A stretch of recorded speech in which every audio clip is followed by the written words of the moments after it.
এই 14 মাসে বিএনপি ক্ষমতায় না থেকেও ক্ষমতাকে উপভোগ করতে চেয়েছে। বিশেষ করে মার্কিন যুক্তরাষ্ট্র বলছে যে আমরা এবার আর বাংলাদেশকে ভারতের চোখ দিয়ে দেখব না।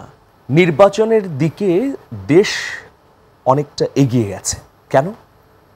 অনেক কুয়াশা ছিল, ঝড়ঝঞ্ঝা বা আশঙ্কা, গুঞ্জন গুজব।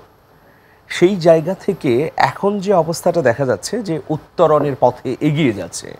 আপনি যে প্রশ্নটি করলেন এটি বিএনপির মনোনয়নপত্র সংক্রান্ত বিষয় বা প্রার্থী বাছাই সংক্রান্ত বিষয়ে।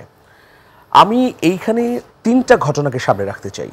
প্রথম ঘটনা হচ্ছে যে বিএনপি প্রার্থী বাছাই করেছে, প্রার্থী দিয়েছে। এর মধ্যে চমক হচ্ছেন সাবেক প্রধানমন্ত্রী বেগম খালেদা জিয়াকে প্রার্থী করা। 3টা আসন থেকে প্রার্থী হচ্ছেন, ফেনী, বগুড়া এবং দিনাজপুর। এটা একটা বড় চমক। কোন বাস্তবতা থেকে বিএনপি বেগম খালেদা জিয়াকে প্রার্থী করলো সেটা নিশ্চয়ই আমরা অনেকে একটু যদি ভাবি উপলব্ধি করতে পারবো। গণ অভ্যুত্থানের পরে নিরঙ্কুশভাবে বিএনপি বিজয়ী হবে এটা সবার মুখে মুখে ছিল। বিএনপি ক্ষমতায় আসছে, ক্ষমতায় গেলে কে প্রধানমন্ত্রী হবে এটা নিয়ে আলোচনা ছিল। কিন্তু 14 মাস পেরিয়ে গেছে, এখন নিশ্চিতভাবে বলা যাচ্ছে না যে বিএনপি কি ক্ষমতায় আসছে। এটা বলা যাচ্ছে না। কেন?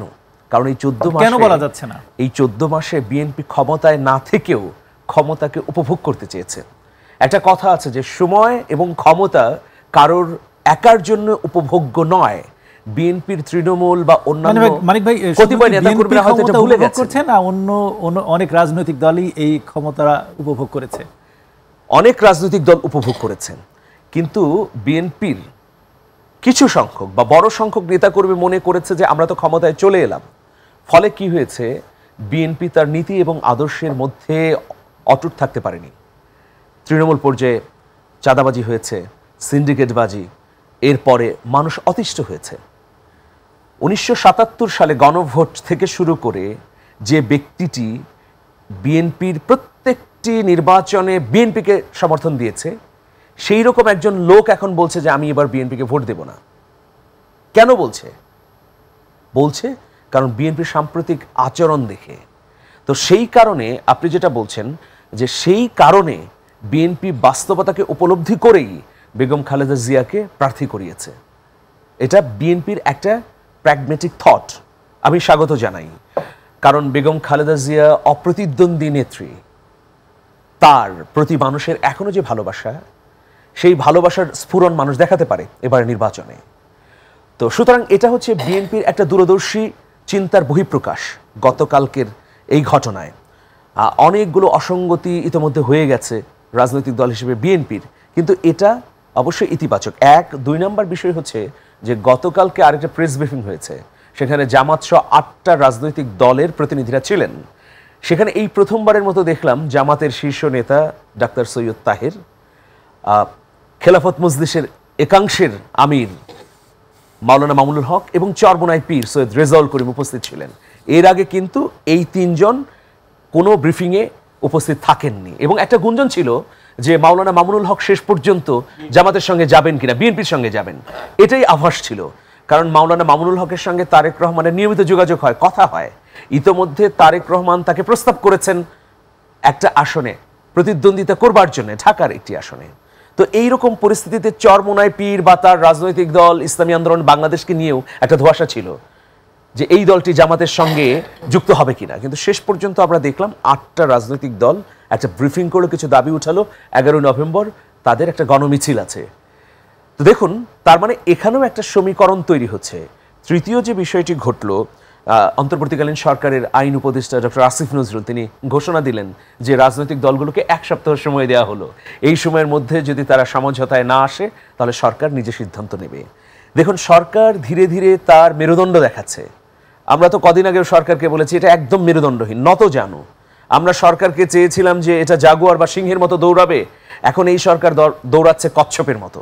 কিন্তু গত 2 মাসে কিছু ঘটনা ঘটেছে, এই ঘটনাগুলোকে যদি সামনে রাখি আন্তর্জাতিক রাজনীতিও চলে আসবে। সেটা কি? আজকেই দেখুন আরপিওতে যে বিষয়টি নিয়ে বিএনপির ভেটো ছিল, বিএনপি চাচ্ছিল না যে জোট করলে জোটের যে প্রধান দল তার প্রতীকে অন্য সঙ্গীরা নির্বাচন করতে পারবে। মানে আমরা যে ট্রেন্ড দেখিয়ে এসেছি যে এটা আওয়ামী লীগের সময়ই হয়েছে, বিষয়টা আমরা সেই 16 বছরে দেখেছি যে আওয়ামী লীগ অন্যান্য ছোট ছোট দল নিয়ে 14 দলীয় জোট গঠন করেছে। ইনু, মেনন, তারা বুক চেনা মানুষ, কিন্তু তাদের রাজনৈতিক দল একেবারে প্যাট সর্বস্ব। তারা কি নৌকা নিয়ে দাঁড়িয়ে গেছেন, ফলে জিততে সুবিধা হয়েছে। তো সেই ট্রেন্ডকে অনুকরণ করে এবারও বিএনপি জোটের সঙ্গে থাকা অন্যান্য রাজনৈতিক দলের নেতারা যারা আসলে পাবেন আসন, তারা হয়তো ধানের শীষে দাঁড়াতে চেয়েছিলেন।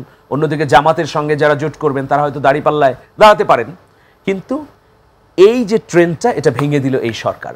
বড় একটা রাজনৈতিক দলের আপত্তির পরেও এটা কিন্তু একটা বিধ্বংসী সিদ্ধান্ত, সাহসী সিদ্ধান্ত নিঃসন্দেহে। এখানে অবশ্যই এটাকে স্যালুট করতে হবে, কারণ এটা জনগণের পক্ষে।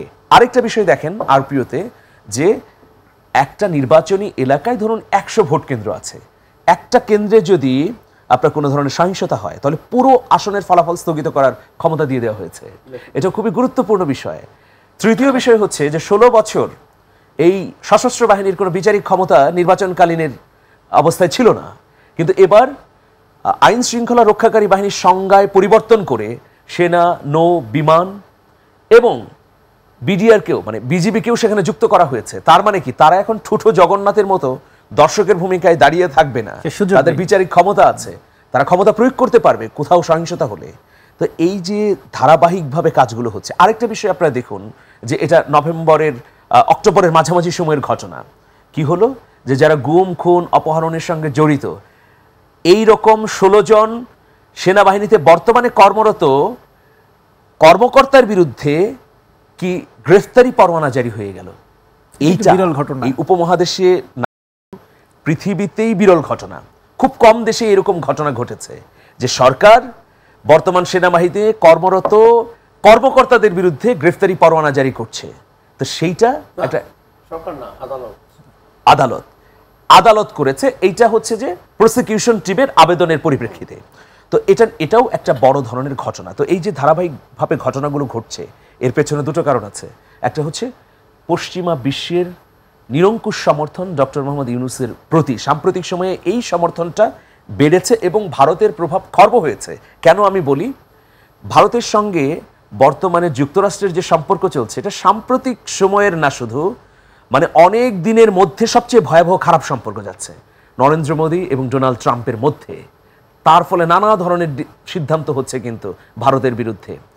তো দেখুন, এই রকম একটা পরিস্থিতিতে আবার পশ্চিমা বিশ্ব, বিশেষ করে মার্কিন যুক্তরাষ্ট্র বলছে যে আমরা এবার আর বাংলাদেশকে ভারতের চোখ দিয়ে দেখব না।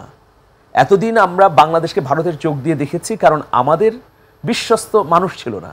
এখন ডক্টর মোহাম্মদ ইউনূস পশ্চিমা বিশ্বের কাছে খুবই গ্রহণযোগ্য, তাদের পৃষ্ঠপোষকতায় বেড়ে ওঠা, তাদের কাছে পূজনীয় আদরণীয় ব্যক্তি। সুতরাং তাকে নিরঙ্কুশ সমর্থন দেবে বা তিনি যে পশ্চিমা বিশ্বের কাছে আস্থাভাজন, এটা তো দিবালোকের মতো স্পষ্ট। তো সেই কারণে ভারতের যে প্রভাব বলয় সেটা ভেঙে গেছে। গত 3 মাসের মধ্যে এই বিষয়টা স্পষ্ট হয়েছে। ফলে আপনি যেটা বলছেন, নির্বাচন ছাড়া আর কোনো বাংলাদেশের উপায় নেই। এই যে উপদেষ্টা পরিষদ, তারা এখন চলে যেতে চাচ্ছে।